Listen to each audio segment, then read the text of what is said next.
Hi friends, ನಿಮ್ಮ ಒಂದು ಮೊಬೈಲ್ನಲ್ಲಿ ಫೋನ್ ಮೆಮೊರಿ ಅವಾಗ ಫುಲ್ ಆಗ್ತಾ ಇರುತ್ತೆ. ಸೊ ಅದನ್ನು ಹೇಗೆ ರಿಡ್ಯೂಸ್ ಮಾಡೋದಂತ ಈ ವಿಡಿಯೋದಲ್ಲಿ ತೋರಿಸ್ಕೊಡ್ತೇನೆ. ಸಿಂಪಲ್ ಏನೂ ಇಲ್ಲ, ನಿಮ್ಮ ಒಂದು ಮೊಬೈಲ್ನಲ್ಲಿ ಪ್ಲೇಸ್ಟೋರಲ್ಲಿ ನಿಮಗೆ ಯಾವಾಗ ಬೇಕಾದಾಗ ಆ್ಯಪ್ಗಳೆಲ್ಲ ಇನ್ಸ್ಟಾಲ್ ಮಾಡ್ತಾ ಇರ್ತೀರಾ. ನಿಮಗೆ ಯೂಸ್ ಆದಮೇಲೆ ಮತ್ತೆ ಅನ್ಇನ್ಸ್ಟಾಲ್ ಮಾಡ್ತಾ ಇರ್ತೀರಾ. ಬಟ್ ಅದು ಪರ್ಮನೆಂಟಾಗಿ ಅನ್ಇನ್ಸ್ಟಾಲ್ ಆಗೋದಿಲ್ಲ. ಫೋನ್ ಮೆಮೊರಿಯಲ್ಲಿ ಹಾಗೇ ಇರುತ್ತೆ ನಿಮ್ಮ ಒಂದು ಮೊಬೈಲ್ನಲ್ಲಿ. ಅದು ಹೇಗೆ ಪರ್ಮನೆಂಟಾಗಿ ಡಿಲೀಟ್ ಮಾಡೋದು ಅಂತ ತೋರಿಸ್ತೀನಿ, ಬನ್ನಿ ನೋಡೋಣ. ಅದಕ್ಕೂ ಮುಂಚೆ ನನ್ನ ಚಾನಲ್ನ ಇಲ್ಲಿವರೆಗೆ ಯಾರೆಲ್ಲ ಸಬ್ಸ್ಕ್ರೈಬ್ ಮಾಡ್ಕೊಂಡಿಲ್ಲ ಬೇಗ ಸಬ್ಸ್ಕ್ರೈಬ್ ಮಾಡ್ಕೊಳ್ಳಿ, ಹಾಗೆ ಲೈಕ್ ಮಾಡಿ, ಹಾಗೆ ಶೇರ್ ಮಾಡಿ ನಿಮ್ಮ ಫ್ರೆಂಡ್ಸ್ಗೂ. ಸೊ ಬನ್ನಿ ನೋಡೋಣ. ಸೊ ಫ್ರೆಂಡ್ಸ್, ನಿಮ್ಮ ಒಂದು ಮೊಬೈಲ್ನಲ್ಲಿ ಫಸ್ಟು ಪ್ಲೇಸ್ಟೋರ್ನ ಓಪನ್ ಮಾಡ್ಕೊಳ್ಳಿ.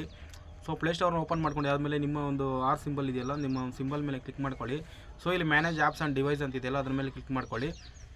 ಸೊ ಅದ್ಮೇಲೆ ಕ್ಲಿಕ್ ಮಾಡಿದಾದ್ಮೇಲೆ ಇಲ್ಲಿ ಮೇಲ್ಗಡೆ ನೋಡಿ ಓವರ್ ವ್ಯೂ ಮತ್ತು ಮ್ಯಾನೇಜ್ ಅಂತಿದೆಯಲ್ಲ, ಮ್ಯಾನೇಜ್ ಮೇಲೆ ಕ್ಲಿಕ್ ಮಾಡಿ. ಮ್ಯಾನೇಜ್ ಮೇಲೆ ಕ್ಲಿಕ್ ಮಾಡಿದಾದಮೇಲೆ ಇಲ್ಲಿ ಇನ್ಸ್ಟಾಲ್ಡ್ ಅಂತಿದೆಯಲ್ಲ, ಅಲ್ಲಿ ಕ್ಲಿಕ್ ಮಾಡಿ. ಇಲ್ಲಿ ಬಂದಿದ್ದು ಎರಡು ಆಪ್ಷನ್ ಬರುತ್ತೆ, ಇನ್ಸ್ಟಾಲ್ಡ್ ಮತ್ತು ನಾಟ್ ಇನ್ಸ್ಟಾಲ್ಡ್ ಅಂತ. ನಾಟ್ ಇನ್ಸ್ಟಾಲ್ಡ್ನ ಸೆಲೆಕ್ಟ್ ಮಾಡ್ಕೊಳ್ಳಿ.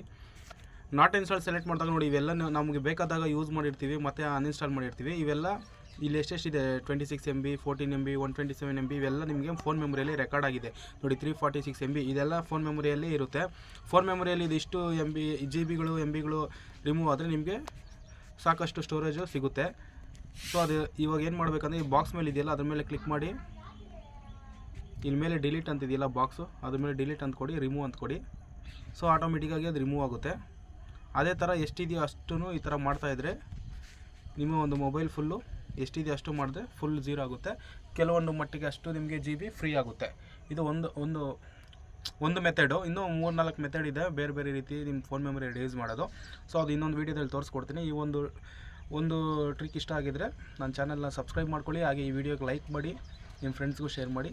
ಜೈ ಹಿಂದ್, ಒಂದೇ ಮಾತರಂ.